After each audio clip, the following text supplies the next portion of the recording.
हो, last time आपण data टाईप्सबद्दल बघितलं होतं. जे डेटा म्हणजे जे आपण व्हॅल्यूज येतात ते आणि त्यांचे प्रकार काय आहेत, टाईप्स काय. तसं याच्यामध्ये आपण स्ट्रिंग डेटा टाईप एक पाहिलं होतं. जेव्हा आपण एक टेक्स्ट किंवा कॅरेक्टर स्टोअर करतो तेव्हा आपण स्ट्रिंग डेटा टाईप यूज करतो. त्यानंतर आपण यूज केलं int data type. So int data type कधी यूज करतो जेव्हा आपल्याकडे इंटिजर व्हॅल्यूज आहेत, नंबर व्हॅल्यूज आहेत, तेव्हा आपण इंट डेटा टाईप यूज करतो. आणि नंतर आहे float data type. So float data टाईपमध्ये काय की जेव्हा पण आपल्याकडे डेसिमल व्हॅल्यूज येतात तेव्हा आपण फ्लोट डेटा टाईप यूज करतो. ठीक आहे. सो आता होतं काय की जेव्हा पण मला व्हॅल्यूज मी इंट डेटा टाईपमध्ये घेतली ती मला कधी कधी कन्वर्ट करावी लागते फ्लोट डेटा टाईपमध्ये, कारण मला त्या नंबरचे डेसिमल नंबर्स हवे असतील पुढच्या कॅल्क्युलेशनसाठी. सो तेव्हा मी काय करतो, तेव्हा मी कोणत्याही एका व्हेरिएबलमध्ये जर ती व्हॅल्यू मी पुट केली, आता ह्याच्यामध्ये मी 55 व्हॅल्यू पुट केली आहे. सो ह्याच्यात मी व्ही कॉल केला आहे. व्हीमध्ये मी काय करणार, फ्लोट असा कॉल करेल आणि त्यामध्ये 55 किंवा ए, सरळ सरळ व्हेरिएबल घेतलं आहे. सो ए व्हेरिएबलमध्ये 55 आहे, त्यामुळे मी डायरेक्टली व्हेरिएबलला कॉल करेल आणि मग नंतर प्रिंट म्हणतो व्हीला. सो आता ह्या गोष्टीला काय म्हटलं जातं की जर हेच मी प्रिंट करताना बघा, प्रिंट करताना मी ए स्टोअर केला आहे. ओके. आणि आता मी रन करतो. रन करताना बघा सगळ्यात आधी मला 55 आलं. 55 हे आन्सर कसं झालं, त्या एचं ए व्हेरिएबलमध्ये मी काय स्टोअर केलं आहे, 55 फक्त, म्हणजे इंटिजर व्हॅल्यू. आता हेच व्हीमध्ये मी काय केलं आहे, व्हीमध्ये त्याला चेंज केलं आहे फ्लोटमधून, म्हणजे इंटिजरला फ्लोटमधून. सो मग तिथं माझं काय झालेलं आहे, तिथं आता फ्लोटिंग झालेलं आहे, डेसिमल पॉईंट आला आहे 55.0. ठीक आहे. सो ह्याला म्हटलं जातं कास्टिंग. सो आज आपण तेच बघणार आहोत की कास्टिंग म्हणजे काय आणि कास्टिंग कसं केलं जातं. सो युजली कास्टिंग तुम्ही कोणत्याही डेटा टाईपला दुसऱ्या डेटा टाईपमध्ये कन्वर्ट करायचं जेव्हा असेल तुम्हाला, तेव्हा तुम्ही कास्टिंग कीवर्ड किंवा कास्टिंग सिंटॅक्स यूज करू शकता. ठीक आहे. त्यासाठी काहीच नाही करायची गरज, फक्त त्या डेटा टाईपला तुम्हाला काय करायचं आहे, दुसऱ्या डेटा टाईपचं नाव द्यायचं. फॉर एक्झाम्पल आता मी जसं एमध्ये 55 स्टोअर केलं, सो 55 स्टोअर केलं म्हणजे 55 हा इंटिजर डेटा टाईप झाला. आणि कॉल करताना एकतर इथं प्रिंटमध्ये मी डायरेक्टली त्याला फ्लोट म्हणून पण कॉल करू शकतो असं, किंवा मी अजून एक व्हेरिएबल बनवला आहे जसं V equals to float in bracket A. ठीक आहे. मग या दोन पद्धतीने मी माझ्या कोणत्याही एका डेटा टाईपला दुसऱ्या डेटा टाईपमध्ये कन्वर्ट करू शकतो. आता फॉर एक्झाम्पल मी जर एमध्ये घेतलं आहे, सेमच एकच व्हॅल्यू घेऊ आपण 55, तर यामध्ये मी आधी इंटनी पण तिथं कॉल करू शकतो 55. ठीक आहे. त्यानंतर सेम बीमध्ये आपण असं करू, फ्लोट घेऊ. सो फ्लोटमध्ये मी ठेवलं सेम 50, व्हॅल्यू मी सेम घेतोय. ठीक आहे. त्यानंतर सीमध्ये मी परत कॉल करतो स्ट्रिंग. स्ट्रिंगला आपण काय करतो, STR एवढंच कॉल करतो. करेक्ट आहे. आणि परत 55. आता जेव्हा पण मी याला प्रिंट करेल, सो प्रिंट करताना मला पहिल्याचं आन्सर म्हणजे एचं प्रिंटिंग मला काय येणार आउटपुटमध्ये 55, बीचं आउटपुट येणार 55.0, कारण डेसिमलमध्ये तो कन्वर्ट झाला. इंटिजर व्हॅल्यू ही डेसिमलमध्ये कन्वर्ट झाली आहे. आणि STR 55 जे लिहिलेलं आहे सीमधलं, सो सी जेव्हा पण तुम्ही आउटपुटमध्ये चेक कराल तेव्हा तुम्हाला आउटपुट येईल 55. पण त्या 55चं जेव्हा तुम्ही डेटा टाईप चेक कराल, सो तिथं तुम्हाला मिळेल स्ट्रिंग. ओके.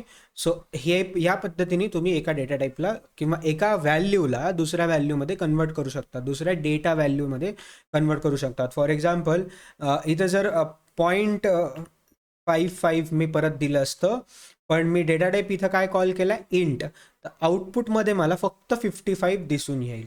ठीक आहे. फॉर एक्झाम्पल आता मी इथं तुम्हाला प्रिंट करून दाखवतो. प्रिंट मी ए केलं आणि मग त्याच्यानंतर प्रिंट बी करतो. ठीक आहे. आता बघा प्रिंट ए मधलं काय आहे 55.5, 55.55 आहे, पण तेच बी मध्ये काय आहे फ्लोट 55 आहे. म्हणजे आउटपुटमध्ये जेव्हा तुम्ही चेक कराल तेव्हा तुम्हाला पहिल्याचं 55.55 हे कन्वर्ट होईल नॉर्मल इंटिजरमध्ये 55 होणार, आणि जे फक्त 55 तुम्ही फ्लोटमध्ये कन्वर्ट करायला ठेवलं होतं ते तुम्हाला 55.0 असं येईल. ह्याला म्हटलं जातं कास्टिंग. ठीक आहे. सो या पद्धतीने तुम्ही कास्ट करू शकतात. आता कास्टिंग नंतर आपण बघू string. So string data type जो आहे त्यामध्ये तुम्ही टेक्स्ट किंवा कॅरेक्टर स्टोअर करू शकतात एका व्हेरिएबलमध्ये, किंवा तुम्ही डायरेक्टली प्रिंट पण करू शकतात. ठीक आहे. मग त्यासाठी स्ट्रिंग डेटा टाईपमध्ये तुम्ही 2 पद्धतीने मुख्य कॅरेक्टर किंवा वर्ड कॉल करू शकतात. पहिलं म्हणजे डबल कोटेशन्समध्ये तुम्ही त्याला लिहू शकतात, किंवा तुम्ही सिंगल कोट्समध्ये सुद्धा लिहू शकतात. पायथनमध्ये हे अलाउड आहे, पण सीमध्ये तुम्हाला डबल कोटेशनमध्येच स्ट्रिंग लिहावं लागते. आणि एक सिंगल कॅरेक्टर असेल. सिंगल कॅरेक्टर म्हणजे काय, A to Z मधलं कोणतंही सिंगल, A B C कशाही पद्धतीने, किंवा नंबरमधले 0 to 9 मध्ये कोणतंही एक सिंगल असेल. सो ते सिंगल कॅरेक्टर तुम्ही सिंगल कोटेशन्समध्येच कॉल करू शकतात. हे झालं सीमध्ये. पण पायथनमध्ये तुम्ही डबल कोटेशन किंवा सिंगल कोटेशन कोणतंही यूज करू शकतात. ओके. आता हे जर मी प्रिंट करून बघायचं झालं तर दोन्ही वेळेस मला हॅलोच प्रिंट होईल, पण मी रिकमेंड करतो की तुम्ही डबल कोटेशन्स यूज करा.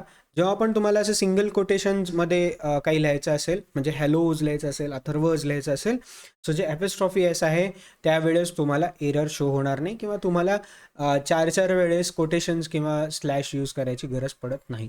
ठीक आहे. आता हेच जर मला मल्टीलाईन काहीतरी लिहायचं आहे, सो फॉर एक्झाम्पल एमध्ये जर मला मल्टीलाईन्स काही ना काहीतरी लिहायचं असेल, किंवा एक वाक्य लिहायचं आहे, तर त्यासाठी मी 3दा डबल कोटेशन्स किंवा 3दा सिंगल कोटेशन्स कॉल करेल. त्यानंतर मी हवं तितक्या वेळेस मल्टीलाईन हे लिहू शकतो. खाली जातो, इथं लिहितो परत एकदा, आणि परत 3 टाइम्स सिंगल कोटेशन किंवा डबल कोटेशन जे तुम्ही यूज करता ते, आणि तुम्ही प्रिंटमध्ये चेक करू शकता. आता मी जस्ट रन करतो खाली. ओके. हॅलो हॅलो हॅलो, मला जेवढ्याला लिहिलेलं आहे तेवढं मल्टीलाईन्समध्ये मला आलेलं आहे. ठीक आहे. हे झालं मल्टीलाईन्स. आता string as a array. So as a array म्हणजे काय, की एका व्हेरिएबलमध्ये स्ट्रिंग इंडेक्स वाईज स्टोअर होतं. म्हणजे त्याचं असं आपण थोडक्यात समजायचं म्हणून बघू, की त्याला तुकडे होऊन त्या एका मोठ्या कंटेनर, म्हणजे फॉर एक्झाम्पल मी म्हणतो ना, एक व्हेरिएबल क्रिएट केलं म्हणजे काय, एक कंटेनर क्रिएट झाला आणि त्यामध्ये तुमची ती व्हॅल्यू पुट झाली आहे. करेक्ट आहे. मग आता ती व्हॅल्यू पुट झाली असेल आणि जर स्ट्रिंग किंवा वर्ड असेल तर त्याचे तुकडे होतात. ठीक आहे. मग आता तुकडे कसे होतात, की जर हॅलो एक फक्त प्रिंट केलं आहे मी हे बाकीचे कोटेशन्स काढून टाकतो. आय होप तुम्हाला इथपर्यंत समजलंय. सो आता यामध्ये बघा, हॅलो जर मी लिहिलेलं आहे, सो हॅलोमध्ये स्टोअर होताना हॅलो HELLO असं सेपरेटली त्याच्यामध्ये स्टोअर होतं, पण एकाच व्हेरिएबलमध्ये स्टोअर होतं, म्हणजे ए वाल्या व्हेरिएबलमध्ये स्टोअर होतं. ओके. आता हे जर मला प्रिंट करताना चेक करायचं आहे की हे इंडेक्सिंगनी कसं मी त्याला चेंज करू शकतो. मग त्यासाठी मी ते व्हेरिएबलचं नाव कॉल करणार, आणि त्यानंतर स्क्वेअर ब्रॅकेटमध्ये मी त्याचा इंडेक्स नंबर कॉल करणार 0. आता 0 म्हणजे काय, की सेपरेटली जेव्हा स्टोअर होतं HELLO, सो एचचा इंडेक्स आहे 0. 0नी इंडेक्सिंग चालू होते, लक्षात ठेवा कधी पण. 0 मग त्याच्यानंतर ईचा असेल 1, एलला असाईन होतं 2, सेकंड एलला होतं 3, आणि नंतर होतं 4. ठीक आहे. सो मी जर ए मधला 0th इंडेक्स कॉल केला आहे म्हणजे मला फक्त एच एवढंच प्रिंट होणार. ओके. हे बघा. आता हे जर मी 5 असं कॉल केलं असतं, तिथं 5 नाही आहे म्हणून 5 नाही केलं मला त्यांनी. आता हे जर मी 3 केलं, सॉरी 3 करून बघू आपण, एल आलं. ठीक आहे. सो या पद्धतीने तुम्ही इंडेक्सिंग किंवा ॲरे फाइंड आउट करू शकतात, आणि एका प्रॉपर स्ट्रिंग किंवा एका पूर्ण टेक्स्टमधलं सिंगल कॅरेक्टरसुद्धा तुम्ही प्रिंट करून बघू शकता. ठीक आहे. सो आता यामध्ये तुम्ही लेंथसुद्धा चेक करू शकतात की त्या स्ट्रिंगची लेंथ काय. ठीक आहे. मग त्यासाठी तुम्हाला काय करायचं आहे, फक्त लेंथ असं कॉल करायचं आहे, आणि मग त्यानंतर त्या व्हेरिएबलचं नाव त्याच्यामध्ये कॉल करायचं आहे. जर मी length in round bracket a, परत राऊंड ब्रॅकेट क्लोज, आणि मग रन करणार, मला इथं त्याची लेंथ येईल 5. ठीक आहे. ही 5 ही माझी लेंथ झाली. आता चेक स्ट्रिंग, की आता त्या स्ट्रिंगमध्ये जर हॅलो रोबोटा असं लिहिलं असेल, ठीक आहे, आणि मला चेक करायचं आहे की या स्ट्रिंगमध्ये, या टेक्स्टमध्ये, ए मधल्या त्या व्हेरिएबलमध्ये हॅलो प्रेझेंट आहे की नाही. मग त्यासाठी मी काय करतो, त्याच्यासाठी मी जस्ट इथं प्रिंटमध्ये म्हणतो हॅलो. ठीक आहे. एच कॅपिटल आहे आपला याच्यामध्ये, सो हॅलो केस सेन्सिटिव्ह आहे, लक्षात ठेवा. हे पण दाखवतो का बरं मी कॅपिटल एचच लिहिलं त्याच्यामध्ये, हॅलो इन ए. म्हणजे हा मी प्रश्न विचारला ॲक्च्युली की हॅलो एमध्ये आहे की नाही. मग त्याचा आन्सर मला ना बुलियन व्हॅल्यूजमध्ये येणार, ट्रू किंवा फॉल्स. सो आता मला आलं ट्रू. सो ट्रू आलं आहे म्हणजे काय की त्याच्यामध्ये ती व्हॅल्यू प्रेझेंट आहे. आता हेच जर मी इथं एच स्मॉल लिहिला असता आणि मग आता प्रिंट करतो, आता बघा, तर यावेळेस काय होतं, फॉल्स येणार. ठीक आहे. सो हे दोन पद्धती लक्षात ठेवा की तुमचं जे पण तुम्ही व्हॅल्यू किंवा ज्या पण पद्धतीचं स्ट्रिंग त्याच्यामध्ये कॉल करतात आहे किंवा ज्या पद्धतीचे कॅरेक्टर कॉल करतात आहे हे केस सेन्सिटिव्ह असतात. त्यामुळे जर तुम्ही स्मॉल एच वापरला तर स्मॉल एचनीच कॉल करा, कॅपिटल एच वापरला तर कॅपिटल एचनीच कॉल करा. ठीक आहे, हे एक लक्षात ठेवायचं. आता हे ज्याच्या अपोजिटमध्ये नॉट इन म्हणून पण असतं. सो नॉट इन म्हणजे काय की हॅलो त्याच्यामध्ये नाही आहे, मराठी वाक्य सरळ सरळ, हो की नाही. मग हॅलो त्याच्यामध्ये नाही आहे, सो हे वाला हॅलो त्याच्यामध्ये नाही आहे का, नाही आहे. मग त्याचं मला काय येणार, ट्रू. नाही आहे, ॲक्च्युली नाही आहे, स्मॉल एच आहे म्हणून.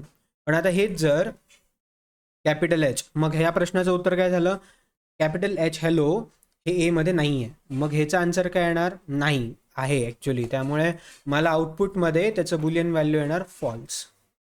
ओके. आता ह्या पद्धतीने तुम्ही चेक करू शकतात की तुमच्या त्या स्पेसिफिक स्ट्रिंगमध्ये ती व्हॅल्यू प्रेझेंट आहे की नाही. ओके.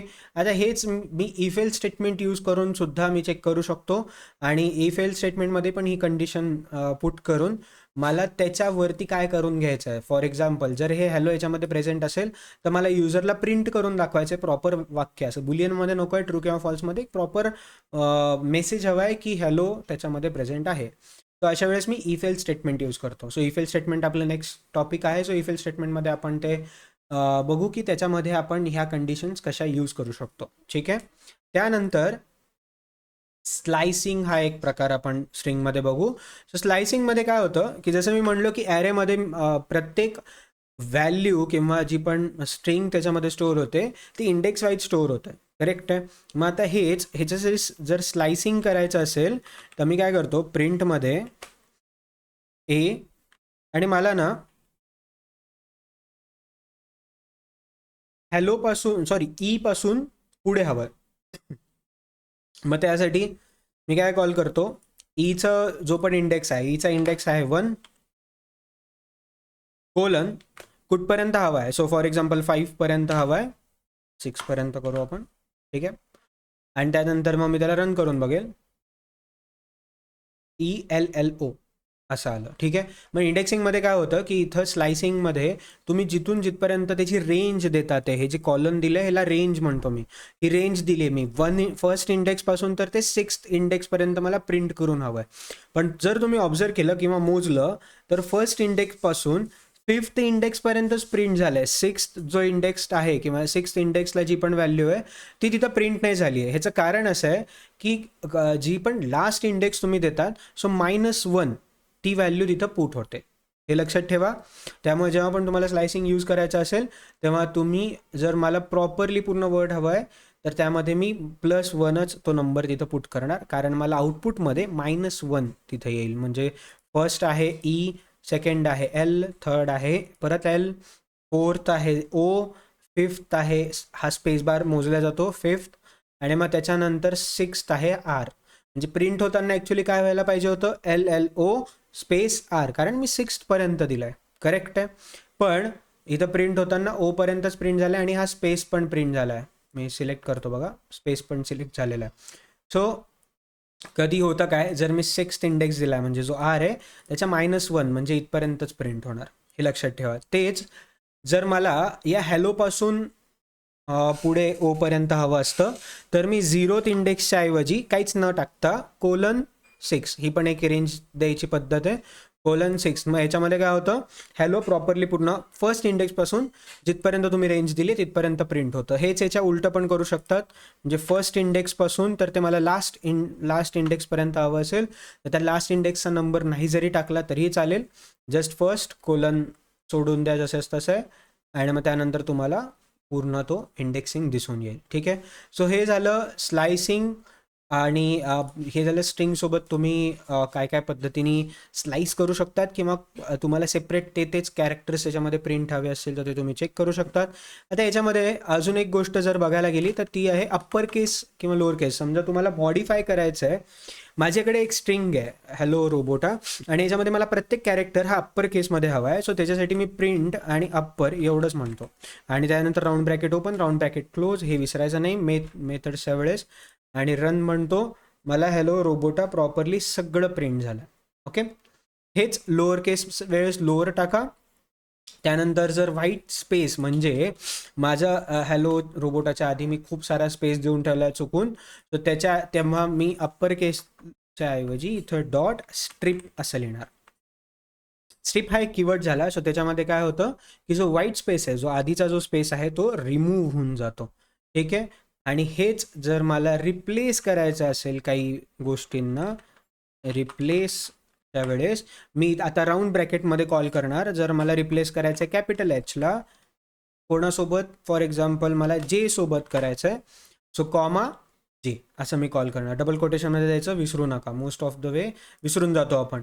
आता बघा स्पेस तर आलाय, अंजेलो रोबोटा असं आलं आहे. आता जर हे मला स्पेस घालवायचं असतं तर मी इथं फक्त स्ट्रिप कॉल करणार आणि तिथून तो स्पेस रिमूव्ह करून टाकणार. ओके, सो हे काही गोष्टी झाल्या ज्या तुम्ही स्ट्रिंगमध्ये करू शकतात. एकतर तुम्ही त्याला मॉडिफाय करू शकतात, तुम्ही त्याला सेपरेटली त्याच्यातले कॅरेक्टर कॉल करू शकतात किंवा प्रिंट करू बघू शकतात. आता त्याच्यातलं आले कॉन्कॅटिनेशन भाग. सो कॉन्कॅटिनेशन म्हणजे काय की दोन स्ट्रिंगला किंवा दोन व्हेरिएबलमध्ये स्ट्रिंग असेल तर त्यांना एकत्र कसं करायचं. कॉन्कॅटिनेशनचा अर्थ असतो एकत्र कसं करायचं. असं एकत्र करण्यामध्ये तुम्ही वेगवेगळ्या पद्धतीने एकत्र करू शकतात. फॉर एक्झाम्पल ए आणि याच्यामध्ये जर मी हॅलो कॉल केलं, ठीक आहे, आणि बी अगेन याच्यामध्ये मी हॅलो कॉल केलं, सॉरी आपण याच्यात दुसरं वर्ड करू, ठीक आहे, रोबोटा असं करतो मी, ठीक आहे. आता आणि सी मध्ये ना मी तात्पुरतं 25. आता का बरं घेतलंय सांगतो तुम्हाला पुढे. प्रिंटमध्ये मी काय करतो, प्रिंटमध्ये ए कॉमा बी असं कॉल करतो, ठीक आहे, आणि परत प्रिंटमध्ये ए प्लस बी कॉल करतो. ठीक आहे, आता तुम्हाला आउटपुट दाखवतो. दोन्ही वेळेस हॅलो रोबोटा आलाय. आता दुसऱ्या वेळेस प्लस हॅलो रोबोटाच्या वेळेस हॅलो स्पेस नाही आलाय, रोबोटा आलाय फक्त. ठीक आहे, सो तिथे तुम्हाला त्यावेळेस स्पेस द्यावा लागतो. सो ह्या दोन्ही पद्धती झाल्या कॉन्कॅटिनेशनच्या, प्लस किंवा कॉमा. पण प्लसचा अर्थ काय असतो, ॲडिशन करणं. त्यामुळे त्याने ॲडिशन करून दाखवलं, त्याच्यात स्पेस नाही दिलाय. जर मी इथं कुठं स्पेस दिला असता तर मग त्याने इथं पण मला स्पेस दाखवला असता. ओके, पण इथला स्पेस वाढतो जेव्हा तुम्ही कॉमा देतात. सो कॉमाच्या वेळेस तुम्ही स्पेस नाही दिला तरी चालतो, बाय डिफॉल्ट एक स्पेस त्याच्यामध्ये तो ठेवतो. पण हेच जर तुम्ही प्लस वापरत असाल तर तो जशाच तसं ॲडिशन करून दाखवतो. आता मी तुम्हाला सांगतो सी का बरं घेतलं. आता मी प्रिंट करताना मला तर बघा, मला असं प्रिंट करायचं 25 हॅलो किंवा हॅलो 25 असं प्रिंट करायचं. मग मी काय करणार, हॅलो प्लस, सॉरी हॅलो कशात ठेवलं आहे, ए मध्ये, प्लस सी. ठीक आहे, आता रन करून बघतो. मला एरर आलं. काय एरर आलं की can only concatenate string to string not int. ठीक आहे, म्हणजे स्ट्रिंग आणि स्ट्रिंग या दोघांचंच मी ॲडिशन करू शकतो, पण स्ट्रिंग आणि इंटिजरचं ॲडिशन करू शकतो का, तर नाही. मग त्यासाठी काय केलं आहे, प्रिंट प्लस आणि ए प्लस सीच्या ऐवजी ए कॉमा सी मी देतो. जेव्हा पण माझ्या एका डेटा टाईप, एका व्हेरिएबलमध्ये स्ट्रिंग डेटा टाईप असेल आणि दुसऱ्या व्हेरिएबलमध्ये दुसरा कोणताही डेटा टाईप असेल, म्हणजे फ्लोट, इंटिजर, कारण नंबर आणि एक नंबर आणि स्ट्रिंगचं ॲडिशन होऊ शकतं का, नाही, कॉमन सेन्स आहे. मग त्याच्या वेळेस मी काय करतो, प्लसच्या ऐवजी कॉमा यूज करतो. जेव्हा मग मला अशा पद्धतीचे वाक्य हवेत की जिथं मला स्ट्रिंग पण प्रिंट करायचं आणि त्याच्याच लगेच नंबर पण तो प्रिंट करून दाखवायचा त्या व्हेरिएबलमधला, तेव्हा मी कॉमा देतो आणि मला आउटपुट येतं हॅलो 25. ओके, सो ह्या पद्धतीने तुम्ही कॉन्कॅटिनेट करू शकतात. आता ह्याच्यानंतर तुम्ही बुलियन व्हॅल्यूज यूज करून कंडिशन्स कशा यूज करू शकतात हे आपण चेक करणार आहोत. सो तोपर्यंत आजची सभा झाली असं जाहीर करतो. स्ट्रिंगमध्ये काही पण डाऊट असेल तर तुम्ही विचारू शकतात. Bye bye.